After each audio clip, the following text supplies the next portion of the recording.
Halo semuanya, selamat datang di channel Biochan atau Biology Channel. Nah, ini adalah video ketiga. Di video ketiga ini aku mau menjelaskan tentang plantae. Ada yang bilang plantae, tapi yang benar kayak plantae gitu ya. Yang benar plantae atau kingdom tumbuhan, tumbuh-tumbuhan.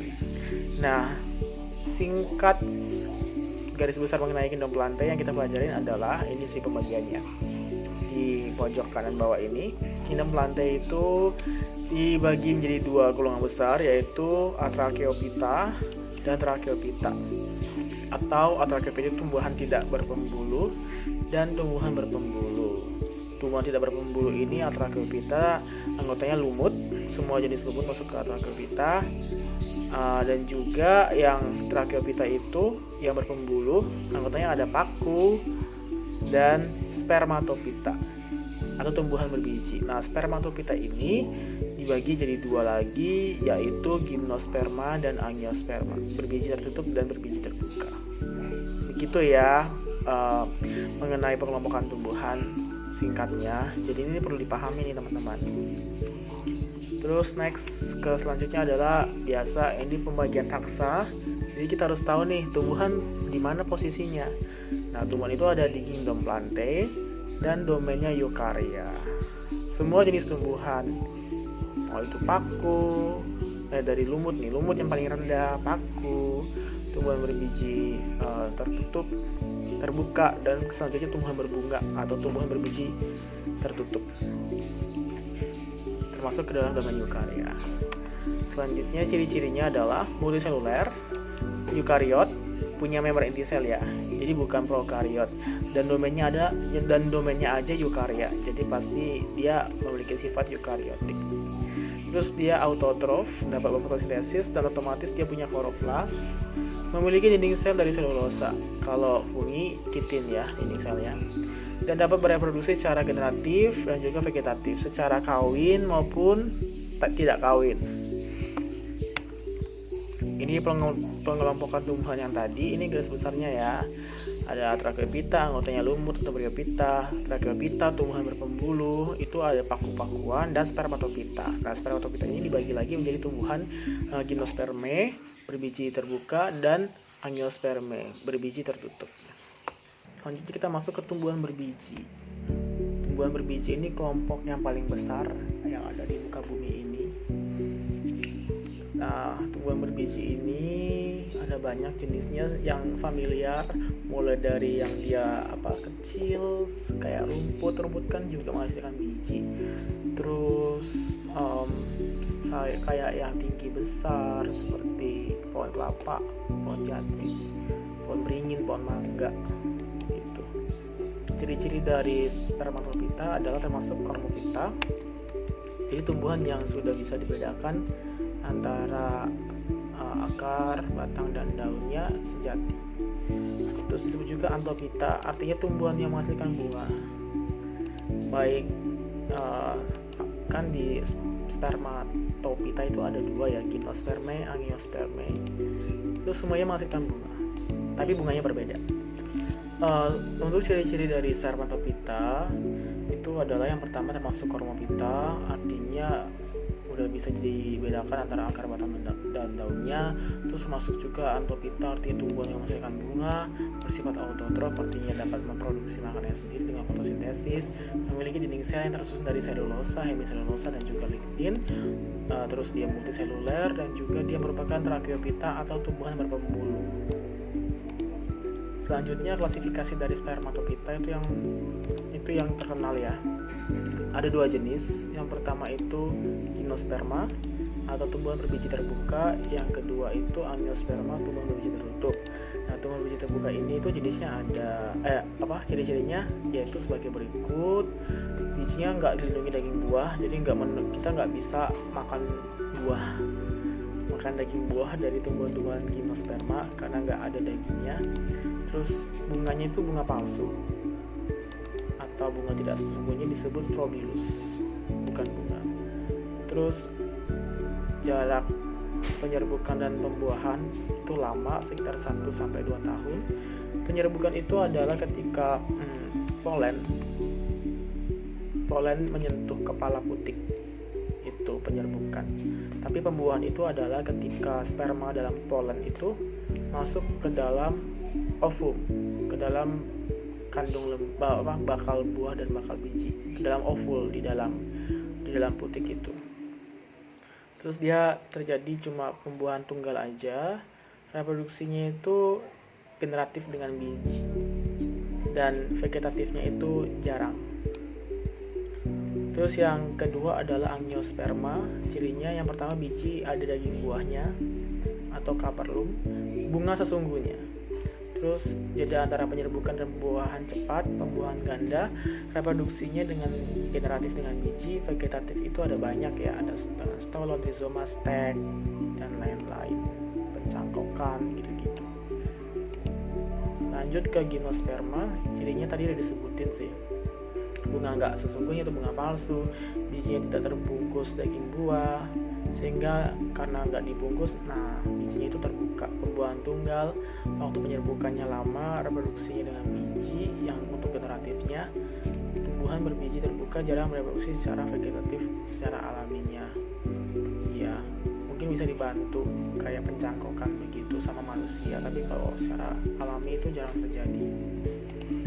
Terus cirinya ini ada cirinya apa, klasifikasinya, pembagiannya itu ada 4. Yang pertama Cichlidae, yang kedua Ginkgoinae, Conifer, sama Gnetinae. Yang Cichlidae itu tumbuhannya menyerupai pohon kelapa, batang berbentuk tiang, daun menjemuk menyirip, daunnya itu seperti dikotil, menjemuk menyirip, berumah satu, contohnya Cycas rumpi, pakis haji. Terus Ginkgoinae itu pohon merangas, ya pohonnya besar ya, daun lebar dan berbentuk kipas, tulang daunnya mirip rusuk yang menonjol, berumah 2, contohnya Ginkgo biloba. Tulang daun mirip rusuk yang menonjol, berumah 2, contohnya Ginkgo biloba. Nah, berumah 1, berumah 2 ini jangan bingung ya. Berumah 1 itu artinya dalam satu tumbuhan itu menghasilkan organ jantan dan organ betina. Kalau berumah 2 itu dalam 2 tumbuhan yang berbeda itu, satunya untuk organ jantan, satunya menghasilkan organ betina. Selanjutnya untuk conifer, batangnya besar berkayu ya. Daunnya berbentuk jarum. Strobilus itu kumpulan sporofit. Kalau yang betina lebih besar daripada Strobilus jantan. Ada yang berumah 2, ada yang berumah 1, contohnya pohon pinus yang bunganya itu berkayu juga ya, Strobilus ya berkayu. Dan bagus sih buat gantungan kunci, bagus. Nah, yang terakhir ini Gnetinae. Tumbuhan ini itu peralihan juga sih antara gimnosperma ke angiosperma, karena bijinya itu udah ada penutupnya, tapi bukan daging buah, tapi kayak semacam kulit buah gitu, belum bisa disebut daging. Nah, cirinya adalah tulang daunnya menyirip, bunga tersusun berkarang, ada yang memiliki percabangan, banyak yang tidak memiliki cabang juga. Berumah 2, contohnya adalah melinjo, Cnidum cnemon. Nah, melinjo ini kan kita bisa makan di sayur lodeh, sayur asem, dimana kita bisa makan sedikit, ada di sedikit kulitnya ya. Nah, itu dia. Terus bunganya juga bukan kayak Strobilus lagi, tapi bunganya udah mirip kayak bunga angiosperma, ada semacam kelopak mahkotanya, tapi nggak bisa dibilang mirip kayak bunga sempurna di angiosperma juga sih. Makanya ini tumbuhan Gnetinae ini taruh di akhir, karena biasanya yang di akhir-akhir ini semua dalam taksonomi biologi itu yang paling maju atau yang mendekati kelompok organisme yang lebih maju. Nah, yang berarti ini kan yang lebih maju dari gimnosperma itu angiosperma ya. Jadi Gnetinae itu lebih dekat ke angiosperma. Reproduksi dari gimnosperma itu kita mulai dari tumbuhan gimnosperma yang dewasa dulu, 2N. Nah, tumbuhan ini itu tergantung, ada yang dia berumah 1, berumah 2 kan. Tadi dijelasin kalau berumah 1 itu dalam satu tumbuhan menghasilkan 2 gamet. Kalau berumah 2 itu beda tumbuhan masing-masing menghasilkan 1 gamet. Nah, selanjutnya tumbuhan tersebut itu akan memproduksi Strobilus jantan dan betina yang akhirnya memproduksi mikrosporangium untuk jantan, megasporangium itu untuk betina. Ini kotak spora ya, kotak spora jantan dan betina. Selanjutnya mikrosporangium itu membentuk sel induk mikrospora yang akan menghasilkan mikrospora gamet jantan. Nah, sampai sini dulu. Terus megasporangium itu akan membentuk sel induk megaspora yang akan menghasilkan megaspora itu atau spora yang besar ya. Megaspora itu spora yang kecil dan membentuk gamet betina. Gamet jantan ini itu ada dalam serbuk sari. Gametofit jantan itu penghasil gamet jantan itu akan menghasilkan serbuk sari. Di dalam serbuk sari ini akan kita temukan spermatozoid. Nah, sel spermatozoid dan sel telur ini akan melebur menjadi satu menjadi zigot. Zigot selanjutnya ke embrio. Nah, embrio ini tersimpan di dalam biji. Jadi itulah kenapa ketika kita menanam biji langsung keluar tanaman karena di dalam biji itu udah ada embrio yang siap menjadi tanaman. Artinya udah dibuahi dan udah membentuk satu individu ya yang siap untuk berkecambah. Begitu. Selanjutnya adalah manfaat dari gimnosperma, itu ada banyak. Yang pertama, bahan untuk industri kertas, korek api dan perabot rumah tangga, contohnya di pinus, sebagai tanaman hias, contohnya pakis haji, sebagai obat, contohnya ginkgo biloba, terus habis itu sebagai sumber makanan, contohnya tadi melinjo ya, dan juga sebagai bahan terpentin, contohnya getah pinus yang digunakan untuk banyak industri, mulai dari kosmetik hingga farmasi. Selanjutnya adalah untuk angiosperma. Nah, ini langsung dibedakan antara monokotil dan dikotil. Untuk monokotil yaitu tumbuh-tumbuhan angiosperma yang bijinya itu berkeping satu. Keping bijinya itu cuma ada satu di dalam. Terus kelopak bunga atau bagian dari bunga, nggak cuma kelopak ya. Ada mahkota, benang sari, itu kelipatannya 3. Umumnya tulang daunnya itu sejajar itu ada yang sejajar itu sendiri, ada juga yang melengkung. Nah, melengkung itu kan sebenarnya sejajar, cuma dia bentuknya nggak garis lurus tapi melengkung atau setengah lingkaran. Jadi tulang daun yang sejajar. Terus serbuk sari. Nah, serbuk sari itu kalau dilihat di mikroskop porinya itu cuma ada satu aja. Terus yang terakhir adalah berkas pengangkut pada batangnya itu tersebar, tidak tersusun beraturan tapi tersebar. Sedangkan pada akarnya kebalikannya adalah beraturan. Dan batang tidak berkambium atau tidak mengalami pertumbuhan xilem sekunder dan tidak berkayu. Umumnya begitu ya. Lanjut ke dikotil atau eudikot atau dikotiledone. Ada banyak istilahnya. Biji berkeping 2, kelopak atau bagian bunga lainnya berkelipatan 4 atau 5, tulang daunnya itu bercabang, itu berarti ada yang menjari, ada juga yang menyirip ya, seperti sirip ikan bercabang dua-dua, dikotong. Terus kalau yang menjari itu berarti bentuk cabangannya itu kayak jala, menyebar ke segala arah, tidak sejajar ya. Kalau yang sejajar melengkung itu yang monokotil. Terus ada serbuk polennya, kalau dilihat mikroskop porinya ada 3. Dan yang terakhir adalah berkas pembuluh di batang itu tersusun rapi, sedangkan kalau di akarnya itu tersebar. Dan ada yang berkayu karena mengalami pertumbuhan xilem sekunder. Lanjut ke reproduksi angiosperma. Nah, reproduksi kita mulai dari tumbuhan dewasa ya. Tumbuhan dewasa itu akan menghasilkan bunga. Jadi urutannya bunga dulu, baru ke buah, daging buah, dan bersamaan dengan biji sih. Jadi dalam bunga itu kalau udah terjadi pembuahan itu akan ada biji dan embrio di dalamnya yang akan ditutup sama daging buah karena dia berbiji tertutup ya. Nah, tumbuhan ini akan menghasilkan bunga yang mempunyai benang sari dan putik. Kalau dia berumah satu, berarti keduanya ada dalam satu tumbuhan. Kalau dia berumah 2, ada dalam kedua tumbuhan yang berbeda ya, putik sama benang sarinya. Bunga jantan dan bunga betinanya berbeda di 2 tumbuhan. Contohnya kayak pepaya. Pepaya itu ada yang pepaya jantan, pepaya betina. Jadi bunganya itu cuma homogen aja. Satu tumbuhan punyanya jantan doang, tumbuhan yang punya betina. Terus benang sari itu akan menghasilkan mikrosporangia dan menghasilkan sel induk mikrospora. Kemudian sel induknya itu menghasilkan mikrospora itu sendiri yang dinamakan serbuk sari ya. Itu mikrospora.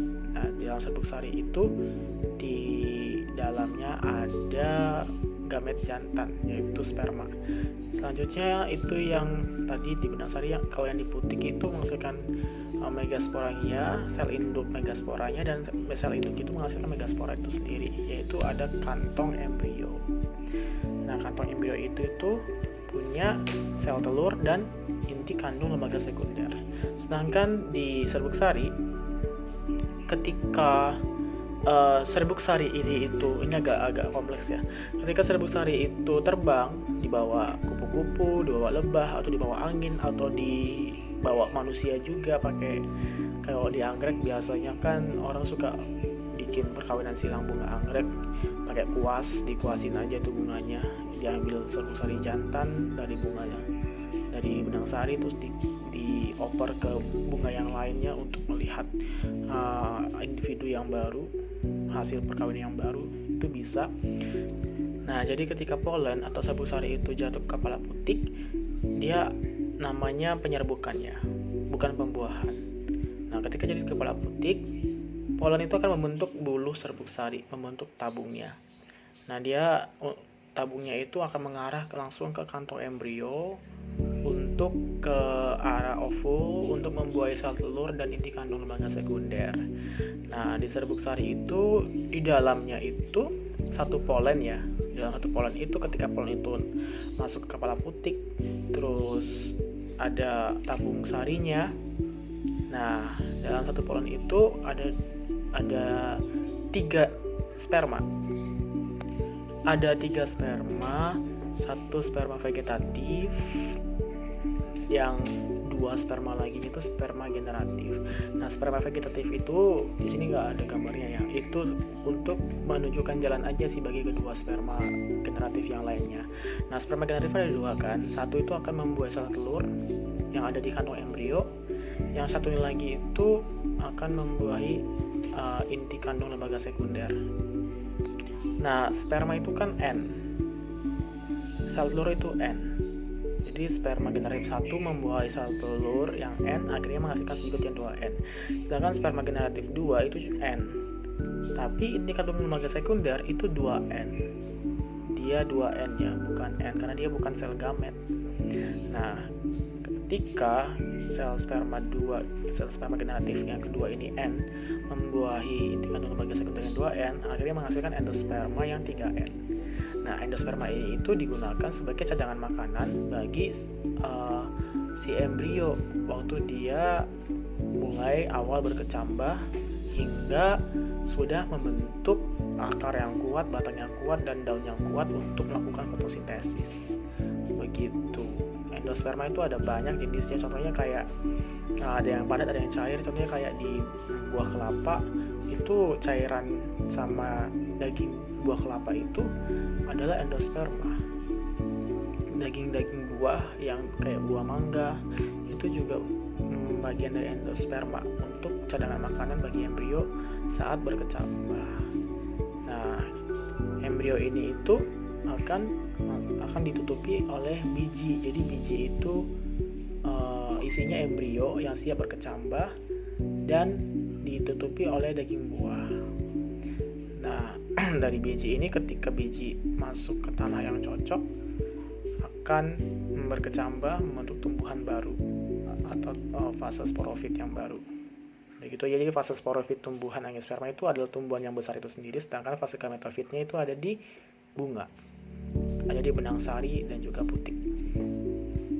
Nah, ini gambar yang kedua, ini lebih jelas dari yang pertama tadi, karena di sini dijelaskan kalau si polen itu ada di kepala sari ya. Kepala sari mengalami meiosis, terus mitosis, sehingga yang tadinya N akan tetap N. Terus dia itu ke kepala putik membentuk bulu sari atau tabung sari ke arah ovul. Itu yang di jantan, yang di kepala sari. Terus yang di betina, yang di kantong inti kandung lembaga sekunder itu mengalami meiosis juga, sehingga membentuk sel telur yang N. Terus habis itu mengalami mitosis sehingga banyak, dan ketemulah dengan sperma yang tadi. Terjadi yang namanya pembuahan. Nah, pembuahan atau fertilisasi. Nah, pembuahan tadi kan ada dua. Yang pertama, sperma generatif 1 membuah sel telur, yang sperma generatif 2 itu membuahi yang namanya inti kandung lembaga sekunder sehingga menghasilkan endosperma. Kalau yang satunya menghasilkan zigot. Jadi ada dua hasil, zigot sama endosperma. Zigot 2N, endosperma 3N sebagai cadangan makanan bagi zigot dan embrio yang tumbuh yang berkecambah ketika biji itu masuk ke tanah. Makanya disebut pembuahan ganda karena ada pembuahan dua kali. Yang satu dibuahi sel telur, yang satunya endosperma, yang satunya inti kandung lembaga sekunder menghasilkan endosperma. Begitu. Terus dia dalam biji ya. Akhirnya biji itu ketemu tanah dan air, akhirnya berkecambah membentuk fase sporofit yang baru. Terus masuk ke bunga lagi, fase gametofitnya. Begitu berputar seterusnya. Nah, ini gambar yang ketiga itu gambar di putiknya. Ini tabung putik. Yang di atas itu yang kuning, kuning ke orenan. Itu adalah serbuk sari. Dan ketika dia nempel, dia langsung berkecambah membentuk tabung atau bulu. Terus tadi ada tiga inti, yaitu inti vegetatif dan inti generatif.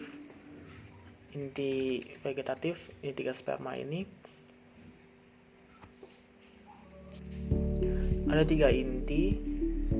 Yang satu vegetatif itu akan menunjukkan jalan bagi kedua sperma generatif itu untuk membuahi sel telur dan inti kandung lembaga, sehingga akan menghasilkan zigot dan juga endosperma. Zigot 2N, endosperma 3N. Begitu. Selanjutnya adalah manfaat dari angiosperma. Itu ada banyak. Yang pertama sebagai sumber karbohidrat, contohnya padi. Sumber buah-buahan, contohnya pepaya. Bahan sandang, itu kapas. Terus sumber protein, contohnya kacang hijau. Sumber lemak itu ada kelapa sawit. Bahan pangan, sumber vitamin dan mineral itu ada tomat. Terus bahan memberi rasa nikmat pada makanan minuman, contohnya kopi. Bahan obat-obatan dan juga bahan bangunan. Begitu ya teman-teman. Ya, sekian untuk video yang ketiga ini, itu video mengenai kingdom plantae atau kingdom tumbuhan.